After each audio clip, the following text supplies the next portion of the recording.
The pass is open, Hunter. You just need to follow it through the mountains. How will I know when I've reached the cut? You'll know. It's quite a view when you're not down in it.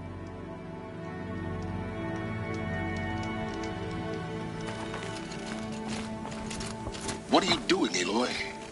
This path leads to the cut. The Banuk have nothing to offer besides useless mysticism. The Eclipse won't stand idle while you waste time playing in the snow. Return to your task. Surprised you're still checking up on me. I thought you had moved on. Well, forgive me for still being concerned with the fate of the world. I was thinking, Banuk shamans thread blue cables through their skin, right? Kind of like someone else we know, huh? So maybe the real reason you want me to stay clear of the Banuk is to stay clear of your past. It's not the past that concerns me, Aloy. It's the future. Or possible lack thereof. Which is why you should stop prattling and get back to what matters. But as usual, you'll do as you wish. Touchy.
predator. I can see the heat coming off it.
They're scanning for me.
Stay down!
have to leave something else behind.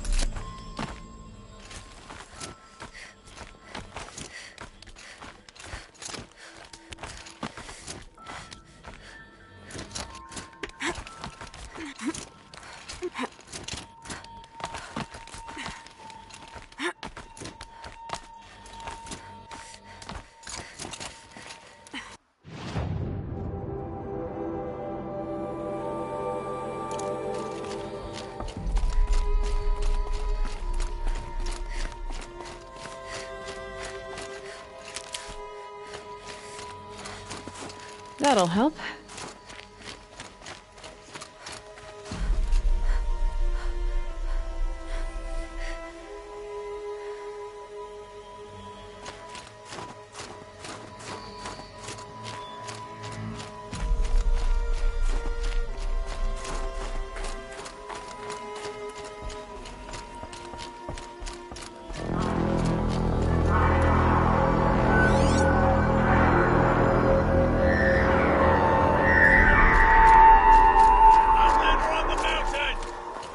Okay, that's a welcome, I guess.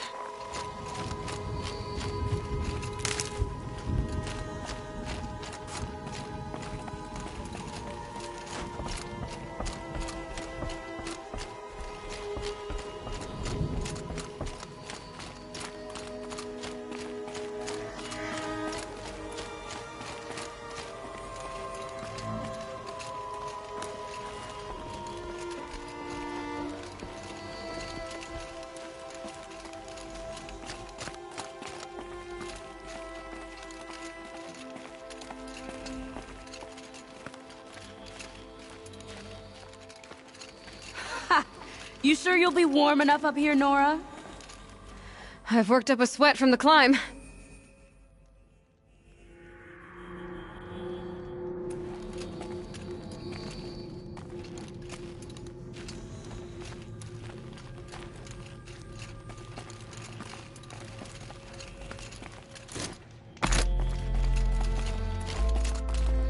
I do not think that our hunter's blood is on Aratek's hands. He led them to a great challenge. That is all.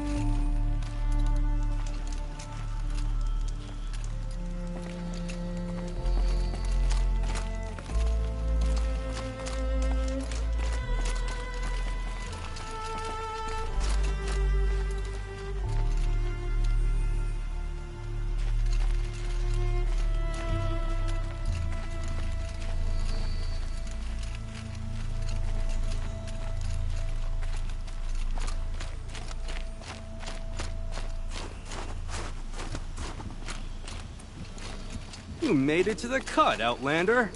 Not that you'll stay long.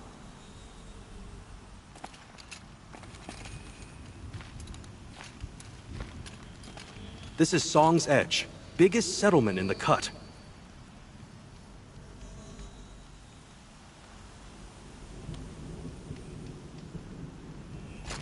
These are dangerous lands, Outlander. Deadly, even.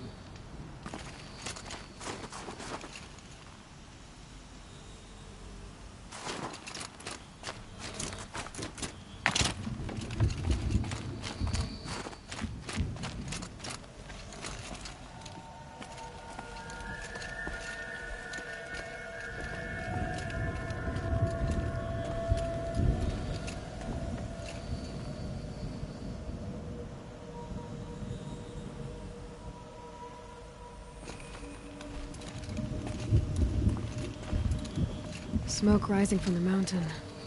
And the village, too. What's it for?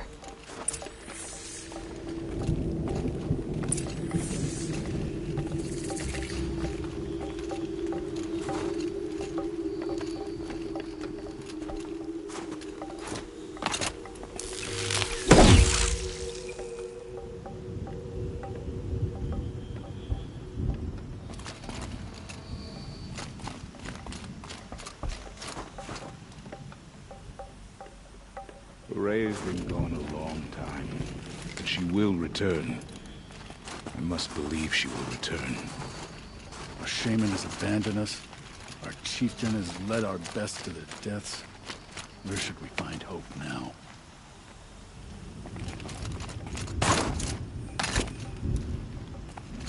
How are we to trust the chieftain after so many died under his command?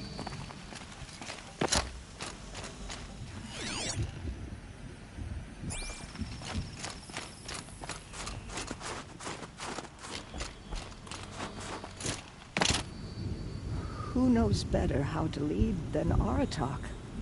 We must put our faith in him.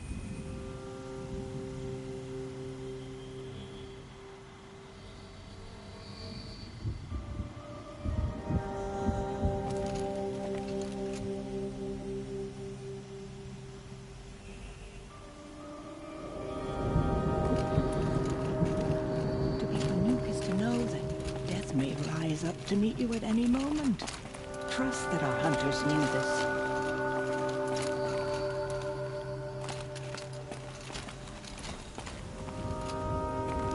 May the songs of the lost echo eternal. Must be something big going on. Most of the village is moving towards that smoke.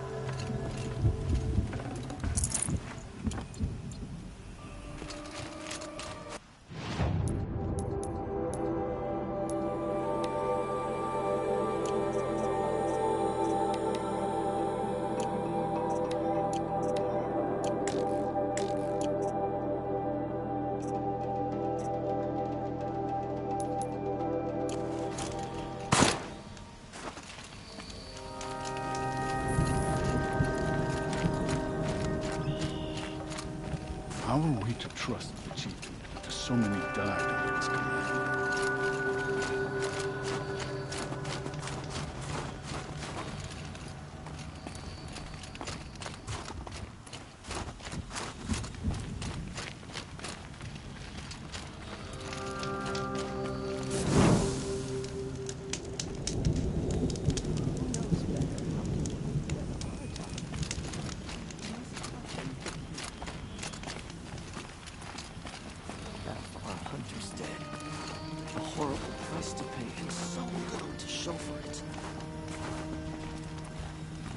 You died on Thunder's drum. Your songs will not be forgotten.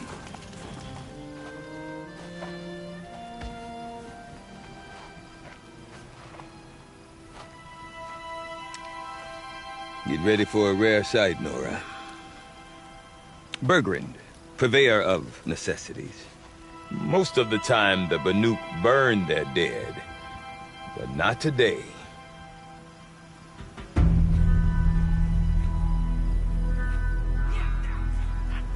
Because the bodies couldn't be recovered. Aye, a nasty business. All their best warriors lost. So they're getting a different kind of send-off.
Grasp your grief, my hunters, and kill it!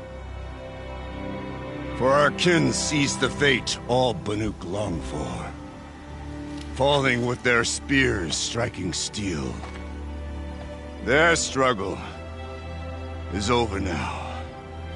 You have witnessed their spirits rise up into the blue sky and beyond to the blue light. But our struggle is only beginning. Soon, we will again take up the hunt against the daemon that frenzies the machines against us. And so I ask you, can you summon the courage of our fallen kin? Will you fight and die as well as they did?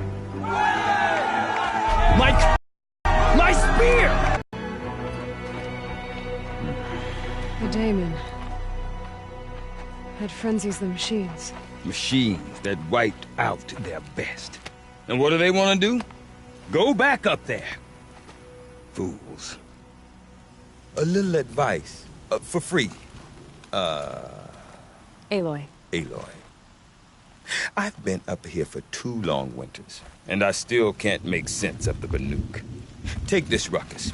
It started with one of their shamans, Aurea, spouting on about spirits and daemons up on Thunder's drum. So they marched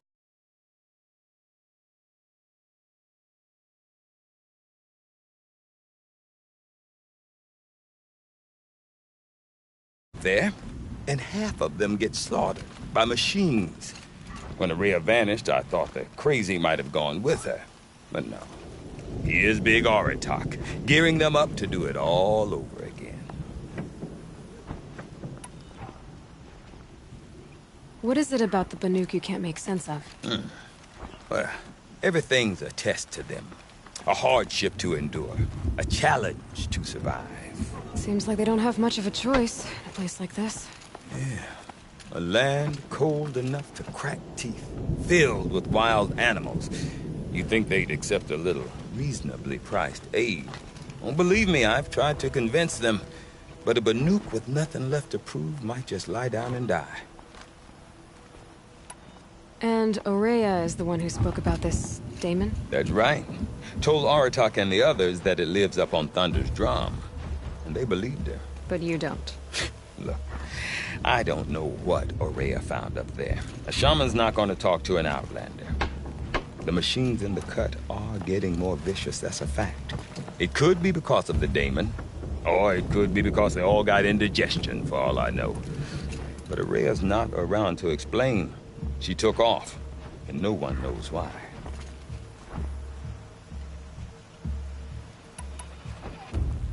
Is Aratak a renowned warrior around here? He's a Werik chieftain. His voice carries a lot of respect. Not that you hear much of it. Man talks about as much as a dead fish. But when he and Aurea came to town with their Werik, it drew more Banuk to this little burg than I'd ever seen. Know what else I saw, Aloy? My own little trade route, stretching all. Then, he goes and leads them off to their death at the claws of angry machines. So much for my best customers.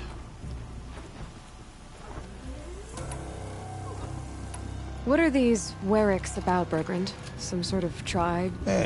Not like our clans back home. You don't get born into these things. They hold tryouts. Prove your best at something and you might get a place. Some Weriks come and go. Some last as long as the whole Banuk territory. Well, here's the sure thing. Each Werik has a chieftain and a shaman. They make the decisions. All well and good, except the chieftains are hard-headed, and the shamans have their heads in the clouds. Have you ever heard of a man named Silence? Tall, deadly serious, cables in his skin? Like a shaman? I've heard that name once or twice. I'm not sure what went down, but I got the impression... Conclave. No idea how they all fit into one tent without those crazy headdresses getting locked up on it. Aurea's been to that shindig. But so if you want to know more, you'll have to find her. And make her... You said you've lived out here? Aye.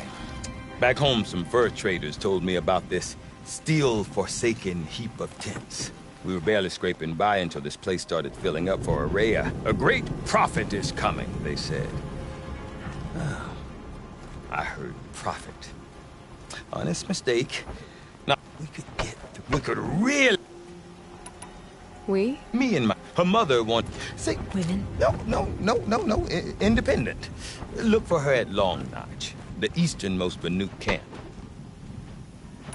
I want to know more about this Damon. It's crazy talk, Aloy. Or there's something to it. Something connected to how the machines behave. Then you need to find Aurea. She was last seen headed... Rumors? Not the good kind. Sudden attacks in the snow. Strange new structures.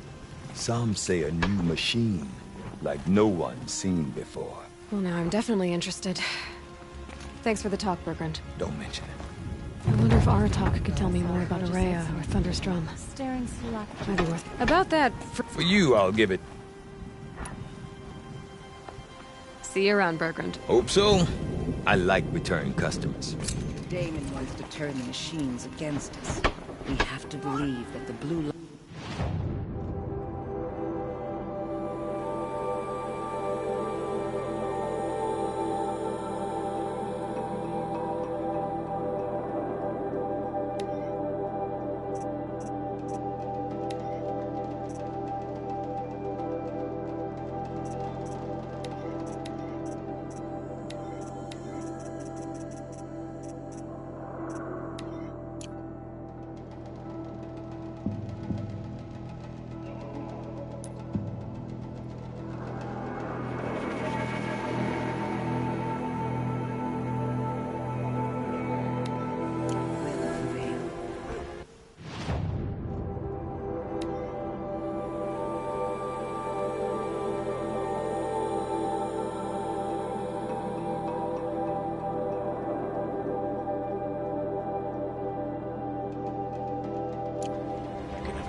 A Weirek is only as strong as its weakest hunter.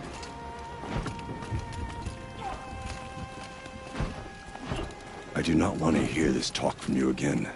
Doubt is heavier than a week's snow. Forgive me, my chieftain. We will be ready for the next attempt. But this will not be an attempt. It must be done. Do you understand? My chieftain. Good. Outlander, I suppose you wish to speak? Aurea knows about this Damon. Where would I talk to her? She does a shaman's work. That is not for the eyes and ears of others.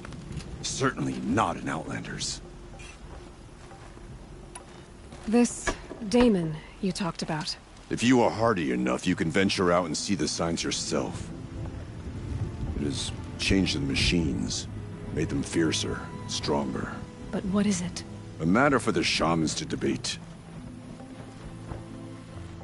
Did your Weirek come from this place? No, we rallied most of our hunters from across Banur to face the threat of the Daemon.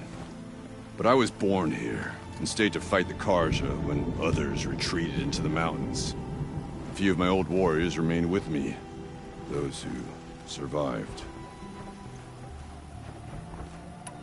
There are other Weiraks in Song's Edge too? Yes, the village has its own life for all Banuk who need trade or shelter. After the war ended, it sprang up from what was once a campsite, quick as the bloom between frosts. Perhaps it will last, until the Karja seek war again. You're set on going back to the mountain? I have put my word to it. Even with the risks being so great? The risk of what? Death? It would be a worse fate to bow our heads to the challenge and say too much. Well, I guess that's it then. Good. I prefer deeds to words. Right.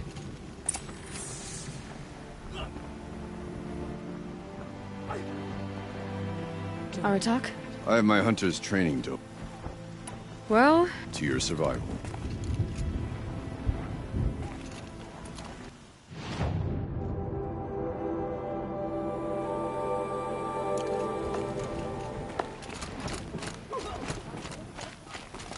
Back again. Time to head out. I won't tell you.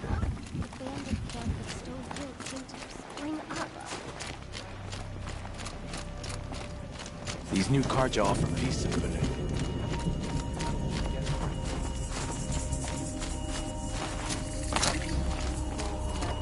Deep din. Silenced by rising. You seem sad, stranger. I heard you mention a flood? Yes. A sudden deluge, without rain or melt to explain it. I'm Laolai, the drummer of Deep Din. Or at least I was, till it disappeared under the waters. Deep Din. What's that? A hollow, carved out by the old ones. A chamber, a basin, and a musical instrument all at once. My life, my calling. I'd explain it by playing for you if I could. But its pipes are deep under the water now. So Deep Din is a place, and a musical instrument? Yes. Pipes that carry a perfect tone beneath a sonorous basin. A wondrous edifice the old ones used to carry music far and wide. During the war, my father played the pipes to rally the Banuk against the Karja. I'm the drummer now, but our battles are few and far between. Mostly I play for the joy of it, or to remember my family. Of course, if the waters don't recede, what's the point of joy? Or remembering? So the waters came fast. One day it was dry. The next, the nearby river had risen and the entire basin was flooded. I don't understand it. There was no rain, not even any clouds, and yet the river rose higher than I'd ever seen it. And there it remains. A flood without rain. That is strange. Where is... Just northwest of here. Look all you like, but I don't see what good it'll do. The floodwaters aren't going anywhere. How does one ask a river to relent?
Last night, no more music.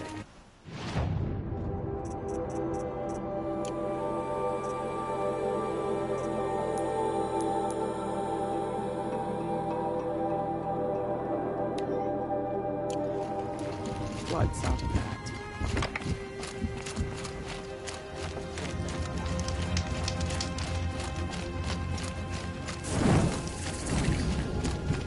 Do you remember the first time you took down a machine?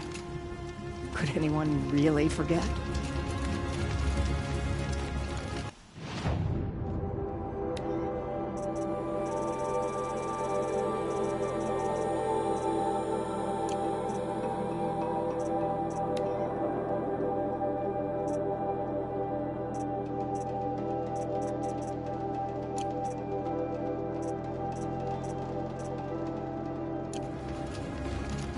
So, machines in the south suffer their own.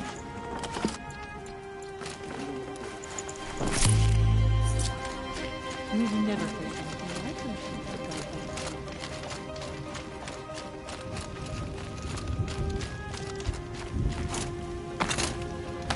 them. Some see the tall neck of the cross creature as some sort of spiritual sight. That's just a dead machine.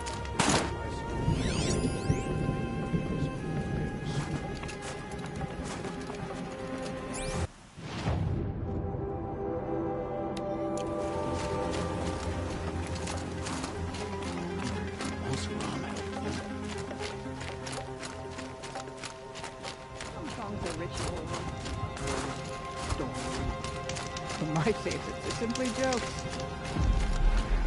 A good Werak has no back.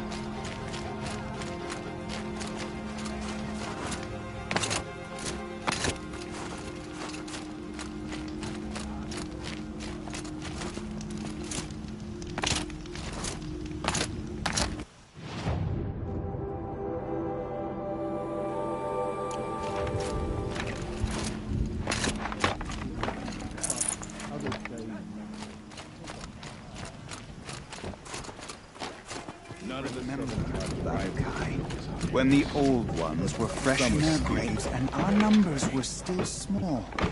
It was she who led us through the frozen wastes. We also remember the ravenous tribe, who delighted in sucking the marrow from our broken bones. Everywhere Banu Kai and her Werak fled, the ravenous tribe were never far behind.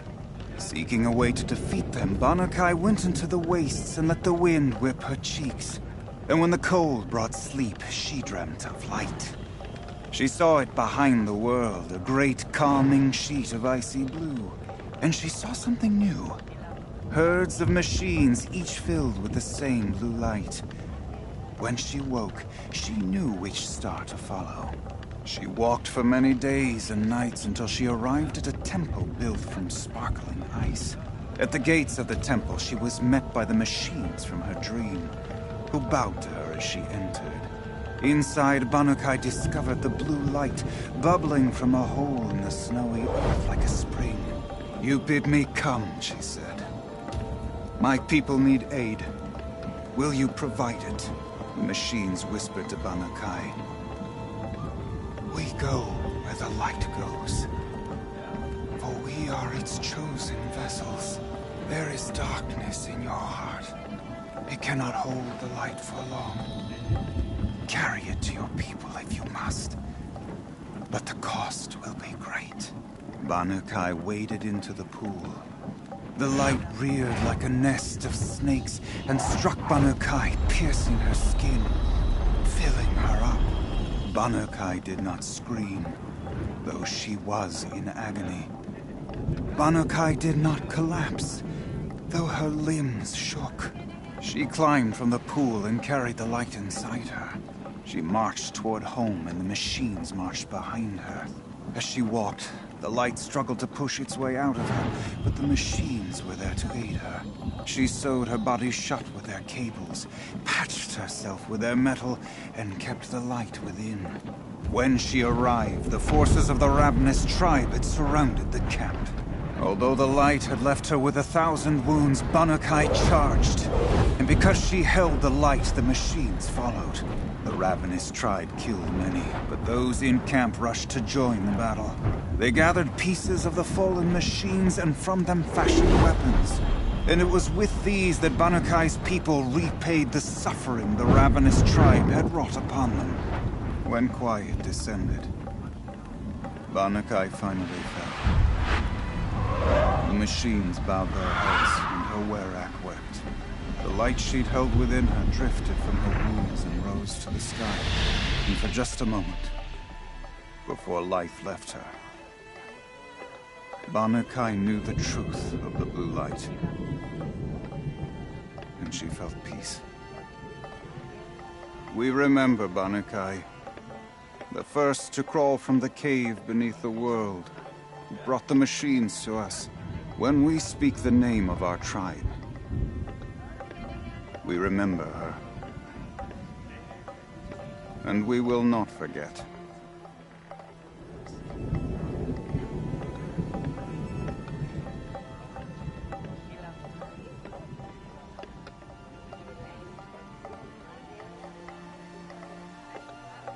We remember Banukai, when the old ones were fresh in their graves and our numbers were still small.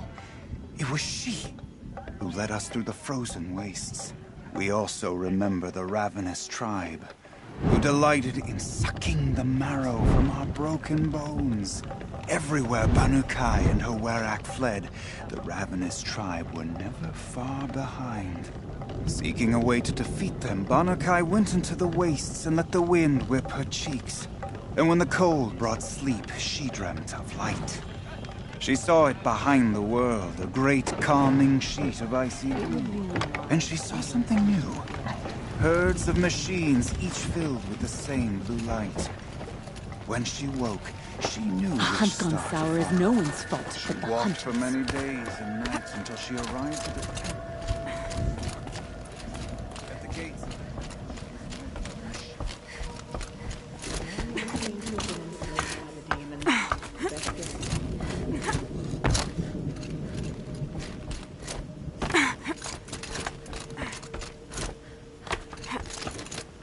Before the bandits came, Stone Yield had a certain wild beauty to it.